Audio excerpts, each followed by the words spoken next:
नमस्कार दोस्तों, स्वागत है आपका अपने प्लेटफॉर्म एनसीईआरटी बाय विक्रम पर। तो इस प्लेटफॉर्म पर आपको सभी सब्जेक्ट एनसीईआरटी के लाइन बाय लाइन पढ़वाए जाते हैं और साथ साथ उसके क्वेश्चन आंसर भी करवाए जाते हैं। यदि आपको कोई भी और सब्जेक्ट पढ़ना है साइंस के अलावा, तो आप चैनल की प्लेलिस्ट पे एक बार विजिट ज़रूर करें। ये जो हमारे वीडियो हैं स्पेशल बनाए गए हैं मेरे साथी अध्यापकगणों के लिए, ताकि एनसीईआरटी की वो इजी एक्सप्लेनेशन करवा सके स्कूल में, और साथ साथ उन स्टूडेंट के लिए जो सिविल सर्विसेज की तैयारी करते हैं, क्योंकि उन्हें पता है कि एनसीईआरटी का क्या महत्व है सिविल सर्विसेज में।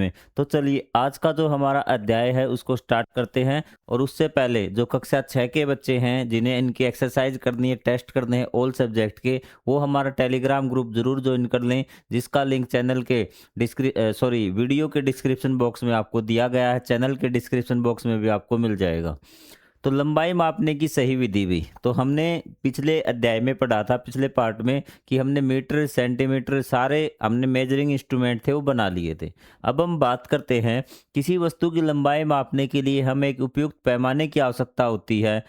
उदाहरण के लिए यदि आपको पेंसिल की लंबाई मापनी है तो आप 15 सेंटीमीटर पैमाने का उपयोग कर सकते हैं। कि आपको देखना होगा कि आपको अलग अलग पैमाने बना दिए गए हैं। कौन कौन से पैमाने बनाए गए मैं आपको वैसे बता देता हूँ। एक तो आपका जो ज्योमेट्री बॉक्स में होता है वो वाला पैमाना आपका होता है। एक दर्जी के पास होता है गोल गोल गोल गोल घुमावदार, वो होता है अभी, ठीक है। एक आपका लंबा होता है, काफ़ी लंबा मेजरिंग टेप। एक इस प्रकार जैसे कपड़ा काटने के लिए ना एक लंबा जो मुड़ता तुड़ता नहीं है, वो आपका होता है मेजरिंग। इस प्रकार के हमने बना ली। हमें कौन सी चीज़ क्या मापनी है वो हमें देखना है। यदि हमें पेंसिल मापनी है तो हमें पता है आपका ये स्केल काम कर जाएगा अभी। इसी प्रकार कक्षा कक्ष की ऊंचाई मापने के लिए आपको मीटर वाला चाहिएगा। अभी स्केल से आप धीरे धीरे काफ़ी ज़्यादा टाइम लग जाएगा, उसमें एक्यूरेसी इतनी नहीं आएगी। तो हमें क्या चाहिए, इस प्रकार का टेप, जो आपका मेजरमेंट इंस्ट्रूमेंट है वो आपको चाहिएगा अभी।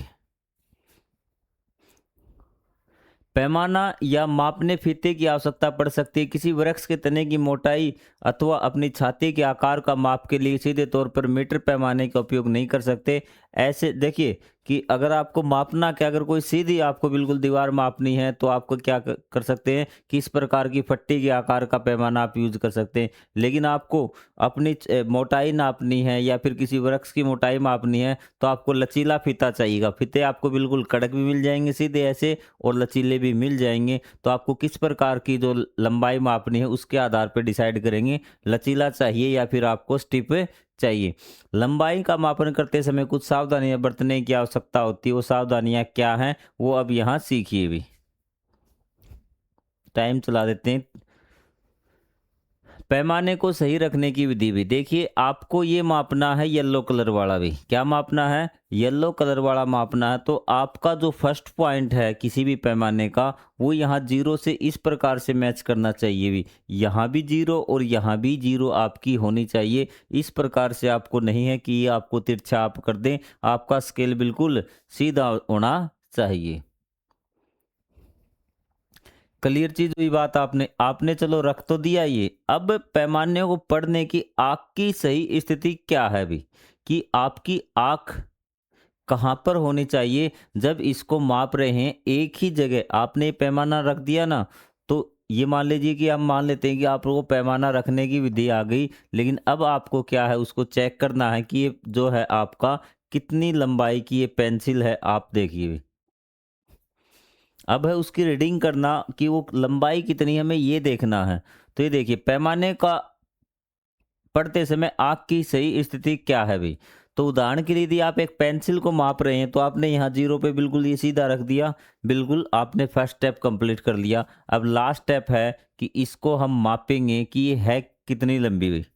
उदाहरण के लिए यदि हम पेंसिल को पैमाने संरेखित मतलब एक रेखा में सीधा लेने का प्रयास कर रहे हैं, तो आपकी आँख की स्थिति की नोक के ऊपर होनी चाहिए। मतलब आपको यहाँ से देखना है, ख से भी कहाँ से देखना है, ख से देखना है। और ऐसे बिल्कुल सीधा देखना, दाएं बाएं आपको नहीं देखना है। तो इस प्रकार से जब आप मान लो कि आपने यहाँ से तिरछा देखा ना, तो आपकी यहाँ आ जाएगी, और यहाँ से देखा तो इस साइड आ जाएगी। आपकी ये बिल्कुल राइट पोजीशन है।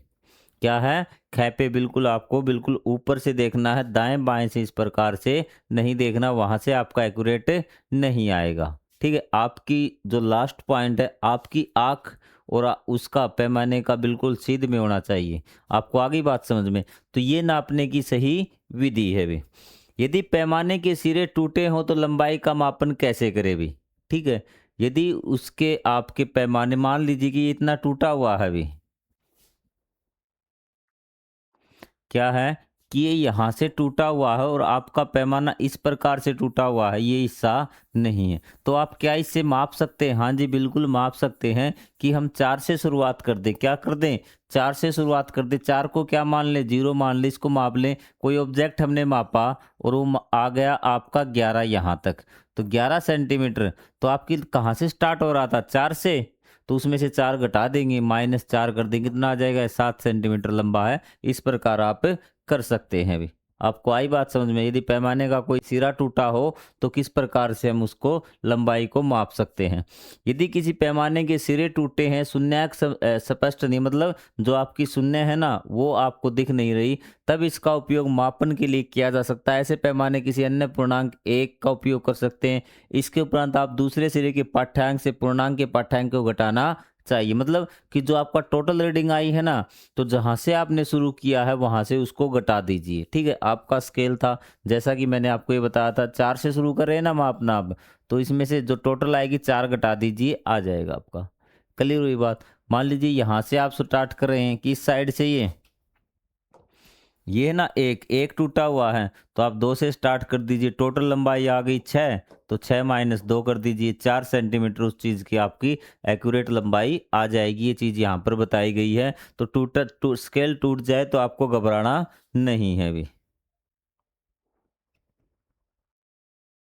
ठीक है, तो यही है आपका चित्र 5.6 में। देखिए, ये देखिए भी, यहाँ हमने 1 से शुरुआत कर दिया ना, तो यहाँ पे कितना आया इसकी लंबाई कि 10.5 आई है। कितनी आई है? 4 आई है। कि ये आपका टूटा हुआ था, साफ नहीं दिख रहा था, तो हमने इसको मापा कि इसकी लंबाई आई 10.4।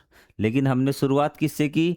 1 से की है। किससे की है? 1 से। तो क्या कर देंगे? 10.4 में से हम 1 माइनस कर देंगे, कितना बच जाएगा? 9.4। ये इसकी एक्चुअल लंबाई आ गई। टूटे हुए पैमाने को सही रखने की विधि सेम इसी प्रकार से रखना है आपको भी। दृष्टिबाधित विद्यार्थी लंबाई का मापन कैसे करते हुए बिंदु वाले पैमाने का उपयोग करते निष्प्रय से महसूस किया जाता है। उसने कहा कि जो बच्चों को दिखाई कम देता है या जो अंधे होते हैं वो किस प्रकार से मापेंगे भी। तो उसने कहा कि उनके मापने के लिए स्पेशल प्रकार का ये इंस्ट्रूमेंट होता है, मतलब ये स्केल होता है। उस पे क्या है, इस प्रकार उभरे हुए होंगे। जो इसके सिरे होंगे ना, वो क्या होंगे? थोड़े से उभरे हुए होंगे, और वो ऐसे हाथ से महसूस करके देख लेंगे, 1 आ गया, 2 आ गया। जो सेंटीमीटर के होंगे, मिलीमीटर हो गए, वे थोड़े से छोटे होंगे, वो इस प्रकार काउंट कर लेते हैं भी। आपको आ गई बात समझ में? लंबाई मापने के लिए आसपास की कुछ वस्तुएं लीजिए, कंघा, पेन, पेंसिल, रबड़। मीटर पैमाने से उसकी लंबाई का एक एक करके मापन कीजिए, उसे तालिका में लिखिए भी। तो लिख देंगे यहाँ पे, अब तो कोई दिक्कत नहीं, पैमाना होगा आपके पास। ठीक है भी, आप लिख देंगे भी। लंबाई लिखते समय मात्रक लिखना न भूलें, अतः आपके परिणाम के 2 भाग होंगे, जैसा हमने पढ़ा था, एक भाग अंक और दूसरा भाग मात्रक भी। लंबाई लिखते समय आगे आपको जरूर लिखना है कि वो सेंटीमीटर है, मीटर है या फिर मिलीमीटर है, वरना आपका काम गड़बड़ हो जाएगा। तो लंबाई लिखते समय 2 भाग होते हैं, एक संख्या और एक उसका मापन भी। आपकी कक्षा में आपके कुछ मित्रों ने भी उन्हीं वस्तुओं की लंबाई मापी होगी जिनका मापन आपने किया है। आपके द्वारा मापी गई वस्तु की लंबाई की तुलना अपने मित्रों द्वारा मापी गई उस वस्तु की लंबाई से करें। क्या मापी गई लंबाई समान है या थोड़ी भिन्न है? यदि समान नहीं है तो भिन्न होने के संभावित कारणों पर चर्चा की। उसने कहा कि सारी चीज माप लिया आपने, ये चीजें भी। ठीक है, क्या क्या कारण हो सकते हैं? इसने कहा कि ये चीजें आपके दोस्त ने भी मापी होगी, रबड़ है, पेन है, पेंसिल है, ये सारी चीजें। तो कुछ चीजों की तो लंबाई समान आ गई और कुछ चीजों की अलग अलग आ गई, ऐसा क्यों हुआ भी? लंबाई मापने वाले कुछ उपकरण लचीले पदार्थों से क्यों बने होते हैं भी? ताकि वो टूटे फूटे न। ठीक है, लचीला पदार्थ इतना भी नहीं होना चाहिए कि वो ज़्यादा स्टिफ हो जाए कि वो खींचे न, उसका जो परिणाम है वो न बदले भी, परिणाम एक जैसा रहे हमेशा। मात्रकों का प्रत्येक चिन्ह हिंदी में भी वही रहते हैं और अंग्रेजी में वही रहते हैं। मिलीमीटर, सेंटीमीटर, ये नहीं कि आप सेंटीमीटर को और कुछ कहेंगे, सेम रहते हैं। मिलीमीटर को mm लिखा जाएगा। ध्यान दें, इन संकेतों का महत्व का पहला अक्षर भी अंग्रेजी वर्णमाला का छोटा ही है, जबकि ये सिरे वाक्य के आरंभ में न आ रहे हों भी। ठीक है। मात्रकों उनके संकेतों के बहुवचन नहीं होते, इनके mm है, mm ही रहेगा। ये नहीं कि मिलीमीटर आगे तो MMS हो जाएगा भी। ठीक है। तो इस प्रकार ये चीज बताई जाती है। मात्रक के संकेत के अंक में बिंदु का चिन्ह भी नहीं लगाया जाता। लंबाई का मान लिखते समय संख्या और मात्रक के बीच में स्थान छोड़ा जाता है। अब इसने बता दी कि 3 mm है ना, तो ये आपका पॉइंट आपको 3 mm, ये पॉइंट लगाने की जरूरत नहीं है, इसके बीच में थोड़ा सा स्पेस छोड़ा जाता है। इंग्लिश में लिखे जाते हैं, ये जो अक्षर है आपके छोटे आएंगे दोनों भी। ये चीजें आपने माप ली। हाँ, वो क्वेश्चन था अलग अलग लंबाई क्यों आई भी, इन चीजों की अलग अलग लंबाई क्यों आई है? क्योंकि आपको पता है या तो उन चीजों की लंबाई में फर्क होगा, ठीक है, या उन्होंने थोड़ा सा तरीका गलत ले लिया होगा, तो इन चीजों के कारण क्या उनकी लंबाई में अंतर आ गया होगा। जब किसी वक्र रेखा की लंबाई मापना हो, मतलब हमें किसी गोल चीज की लंबाई मापना, अनीस और उसके माता पिता ने घर के उत्सव पर सजावट के लिए विद्युत बल्बों की लड़ी लगाई भी। इस प्रकार से आप दिख रहे होगा, ये आपकी लड़ियां लगाई गई हैं। तो इसको मापने के लिए हम कैसे मापे भी कि लड़ी कितनी लंबी है? तो इसके लिए हम क्या करेंगे, वक्र रेखा की स्थिति में लचीले मापने फीते का धागे का उपयोग किया होगा भी। इसके बाद धागे का सीधा कर किया जा सकता है और मीटर पैमाने का उपयोग कर उसकी लंबाई मापी जा सकती है। सबसे पहले उन्होंने क्या किया, धागा तो ऐसे हो सकता ना, धागे को ऐसे माप लिया कि कितनी बड़ी लंबाई की आवश्यकता होगी लड़ी की, और फिर उसने क्या किया, उस धागे को क्या कर लिया, पैमाने पर रख के माप लिया। तो इस प्रकार लड़ाई कह रहा हूँ, लड़ी का प्रयोग करने के लिए हम उसकी लंबाई माप सकते हैं, अगर कोई गोल चीज ऐसी घुमावदार चीज है तो। अब थोड़ा सा और एक एक्सपेरिमेंट आया है कि एक दिन मैडम ने कहा अपने विद्यार्थियों को कि उन्होंने 2 दिन पश्चात पास के एक उद्यान में घूमने जाना है भी। ठीक है, घूमने की योजना बनाई। मैडम ने कहा विद्यार्थियों से प्रातःकाल सीधा वही पहुंच जाना जहाँ में घूमने जाना है। दीपा और उसके मित्र चर्चा करने लगते उद्यान में विद्यालय की तुलना में पास होगा या दूर। तो उन्हें ये देखना है कि वे स्कूल से कहाँ जा रहे हैं, उस स्थान पर जा रहे हैं भी। ये उनका घर है, ये उद्यान है, और ये मान लेते स्कूल है। तो मैडम ने कहा कि यहीं पे आ जाना भी सीधे आप। ठीक है, तो बच्चे सोच रहे हैं ये ज़्यादा नज़दीक है या फिर ये नज़दीक है भी। तो तस्मीन और पद्मा कहती है कि उद्यान पास में होगा। दीपा और उन्हें को लगता है कि विद्यालय पास में होगा। अर्दीप सोचता है कि दोनों की बराबर दूरी होगी। तो उन्हें ये चेक करना है अब कौन सा दूर है भी। ठीक है, 2 बच्चे कह रहे हैं दूर है, 2 कह रहे हैं नजदीक है, और एक कह रहा है कि मुझे तो बराबर लग रहा है भी। आइए देखते भी। ये देखिए, ये बस स्टैंड है, ये विद्यालय, ये दीपा का घर, ये अनीस का घर, ये अर्दीप का घर, ये तस्नीम का घर, ये पद्मा का घर, ये उद्यान है भी। अब पद्मा का देखिए भी, जो जिन बच्चों ने कहा कि अलग अलग के लिए होगी ना, तो हम पद्मा की बात करते हैं भी। तो ये उद्यान भी क्या है, उद्यान। उद्यान से बात करते, स्कूल से क्या पड़ेगा, ये नजदीक। अन लिख देता हूं, तस्मीन से भी क्या, नजदीक। उद्यान नजदीक पड़ेगा क्योंकि स्कूल के लिए तो उसे यहाँ आना पड़ेगा अभी तो। ठीक है, इनकी बराबर दूरी हम मान लेते हैं एक बार कि इनके बीच में बराबर दूरी। अर्दीप भी, अर्दीप को कितना चलेगा कि यहाँ से हम देख लेते हैं, ये 1 2 3 तो में उद्यान में पहुंच जाएगा अर्दीप, और 1 2 3 3 में ये कहाँ पहुंच जाएगा, विद्यालय। तो हरदीप के लिए तो बराबर है भी, क्या है, बराबर है। और इनके लिए क्या है, नजदीक। और अनीस के लिए क्या हो जाएगा, दूर, क्योंकि स्कूल तो ये आराम से पहुंच सकता था 1 2 में, लेकिन उद्यान में उसी प्रकार दीपा के लिए ये दूर होगा। अर्दीप के लिए न ज्यादा न दूर, और इन दोनों के लिए नजदीक होगा। ये चीज आपको समझ में आ गई होगी। ये बीच की दूरी यहाँ पर इन्होंने बराबर दी हुई है। चीज आप सारी आपको समझ में आ गई। क्या आप सोचते कौन सही है, वे सभी सही हैं भी।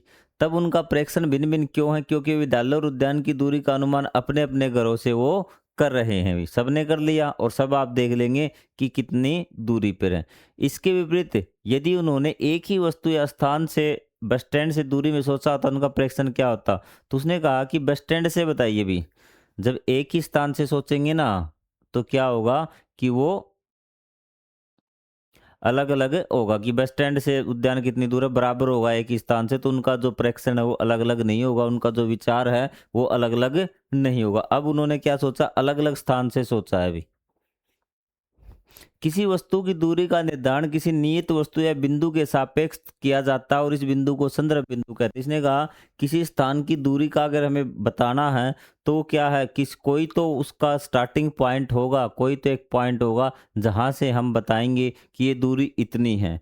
तो वो जो आपकी दूरी होगी, जो पॉइंट आपने माना है, वो उसका सापेक्ष पॉइंट होता है। क्या होता है? सापेक्ष बिंदु कहा जाता है अभी।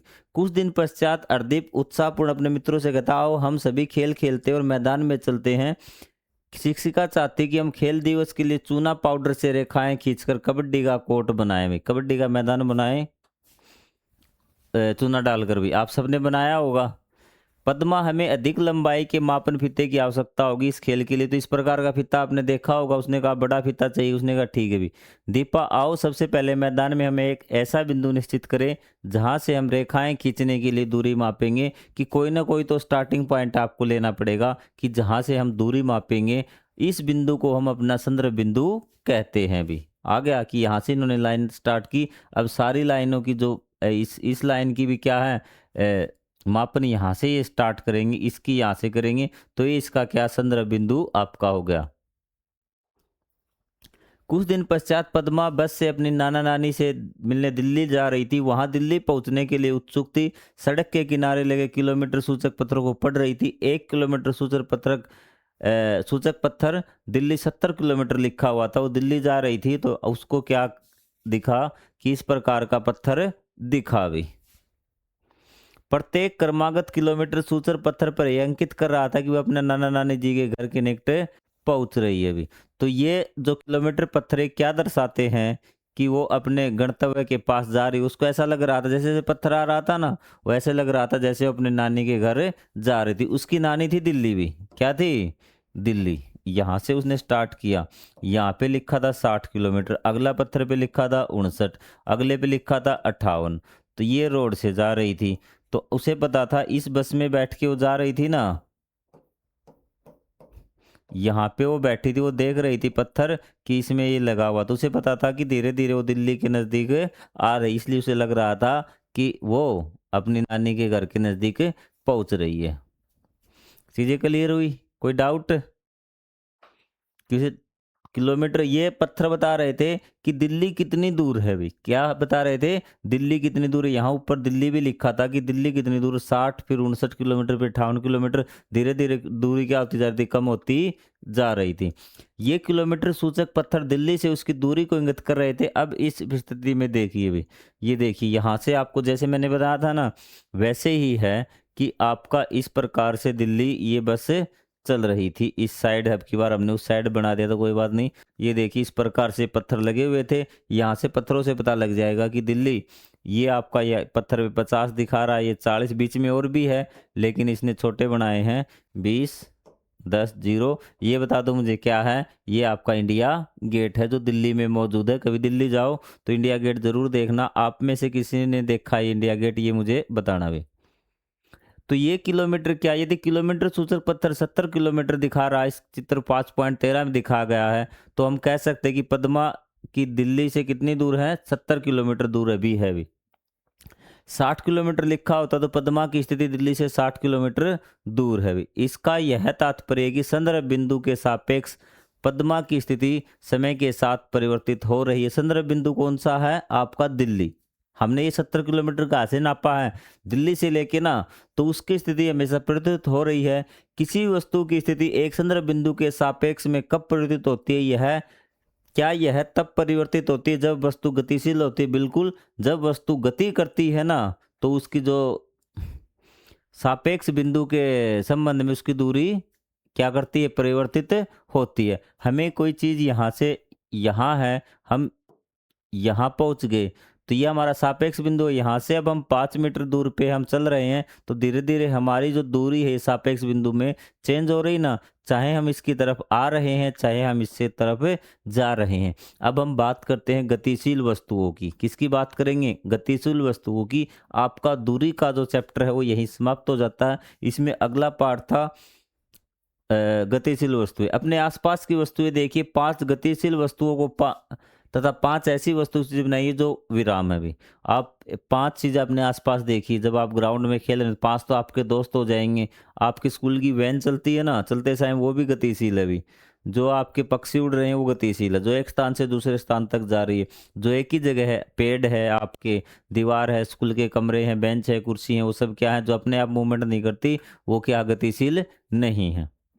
अपने प्रेक्षण की तालिका आपने बना ली। विचार कीजिए, आपने यह कैसे सुनिश्चित किया कि कोई वस्तु गतिशील है तो अस्थिर है? क्योंकि वो अपने ये आपका भी गाय खेत में चर रही है। औचित्य क्या है आपका वो, कि वो गतिशील क्यों है? क्योंकि वो अपना स्थान बदल रही है। ठीक है। और कोई चीज, पक्षी उड़ रहे हैं, ठीक है, बच्चे दौड़ रहे हैं, कि वो अपना क्या है? स्थान बदल रहे हैं। पेड़ एक ही जगह है, वो अपने मूवमेंट नहीं कर रहा। ये आपका औचित्य आएगा। भी कोई वस्तु गति में तब कही जा सकती है वो किसी संदर्भ बिंदु के सापेक्ष में उसकी स्थिति समय के साथ परिवर्तित होती है। तो उन्होंने कहा कि कोई संदर्भ बिंदु होना चाहिए। भी ठीक है। कोई भी चीज़ आप मान लीजिए, आप खुद को ही मान लीजिए, आपने देखा कोई चीज़ है मूव हो रही है, आप यहाँ खड़े हैं, तो वो आपसे दूर और नज़दीक जा रही है ना, तो संदर्भ बिंदु तो आप हो गए। ठीक है। और ये आपके संक्षेप में क्या है? इसकी दूरी बदल रही है, चाहे वो घट रही हो चाहे बढ़ रही हो, तो उसको गतिशील मानेंगे। भी तो ये देखिए, कोई वस्तु गति में तब कही जा सकती है जब किसी संदर्भ बिंदु के सापेक्ष में उसकी स्थिति समय के साथ परिवर्तित होती है। यदि कोई संदर्भ बिंदु के सापेक्ष में किसी वस्तु की स्थिति समय के साथ परिवर्तित नहीं होती तो वह वस्तु स्थिर कही जाएगी। अब मैं यहाँ खड़ा हूँ और सामने कैमरा लगा, क्या कैमरे की स्थिति बदल रही है? कैमरा वही है, मैं संदर्भ हूँ, लेकिन मेरे परिप्रेक्ष्य में कैमरा वही है। कैमरा कहीं पे मूवमेंट नहीं हो रहा, इसका मतलब कैमरा स्थित है। और उसके सापेक्ष में मैं हिल डुल रहा हूँ, तो क्या हूँ? कि मैं गतिशील हूँ, न कि कैमरा।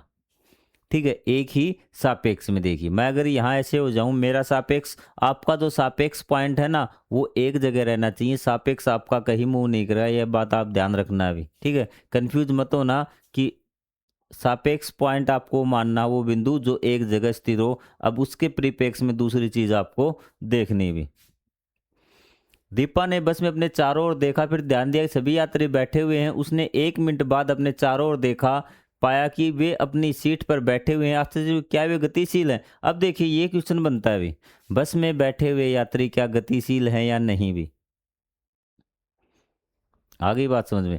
तो यहाँ पे काम करेगा सापेक्ष पॉइंट। भी क्या करेगा? सापेक्ष बिंदु जिसके परिप्रेक्ष्य में आप देख रहे हैं। अगर बस में आप एक दूसरे यात्री, सापेक्ष पॉइंट मान लिया आपको, बस में ही अगर आपने कोई सापेक्ष पॉइंट मान लिया ना, तो उसके संदर्भ में क्या होगा? वे चीज क्या है? गतिशील नहीं है, वे क्या है? विराम अवस्था में है। लेकिन बाहर की चीज में, क्योंकि बस में जो चीज लगी हुई है वे उसी स्थान पर हैं। किसी भी आप दूरी माप लीजिए, 2 सवारी बैठी हैं बीच में, दूरी माप ली, बिल्कुल सेम रहेंगी। लेकिन अगर सापेक्ष पॉइंट अगर आपका बाहर मान लिया, तब वो क्या हो जाएंगी? गतिशील हो जाएंगी। ये वह मोस्ट इंपॉर्टेंट टॉपिक है और बच्चों को बड़े एग्जाम में भी ये फेल करवा देता, नंबर कटवा देता। बिल्कुल आसान सा टॉपिक है। तो गतिशीलता की ये बिल्कुल शुरुआत है। भी निश्चित ही स्थिर है, तथापि जब आपने बाहर देखा उस समय पाया गतिशील है, क्योंकि बाहर की वस्तु सापेक्ष में स्थिति बदल जाती है। संदर्भ बिंदु यह सुनिश्चित करने के लिए महत्वपूर्ण है कि आपको कोई चीज गतिशील है या नहीं, इसको जानने के लिए आपको जरूरी है संदर्भ बिंदु, कि संदर्भ बिंदु किस तरह से काम करता है, कोई वस्तु स्थिर है या गति में है। यदि आप दीपा स्वयं को संदर्भ बिंदु मानती तो यात्री स्थिर है, तथापि यदि बस के बाहर की किसी वस्तु को मानती है तो वे चीजें गतिशील हो जाएंगी। मोस्ट इंपॉर्टेंट है और क्वेश्चन में फंसेगा ही फंसेगा स्टूडेंट, जिसने ध्यान से आपका टॉपिक क्लियर नहीं किया। तो मान लीजिए आप ऐसे पानी के जहाज में यात्रा कर रहे हैं जो शांत समुद्र पर नियत चाल से सरल रेखा में चल रहा है। यह भी मान लीजिए कि जहाज में कोई खिड़की नहीं है। क्या कोई ऐसी विधि है जिसके आप यह सुन कर सकते हैं कि जहाज में गति है या विराम अवस्था में है? भी अब देखिए भाई क्वेश्चन, ये क्वेश्चन आपको आंसर देना है और एनसीईआरटी का 6th क्लास का क्वेश्चन है कि मान लीजिए आप पानी के जहाज में यात्रा कर रहे हैं, कोई नहीं, खिड़की नहीं है, तो क्या कोई ऐसी विधि है जिससे आप सुनिश्चित कर सकें कि जहाज पानी में है या विराम अवस्था में है? ये चीज़ आपको कैसे पता करनी है भी, बिल्कुल है ना टॉपिक।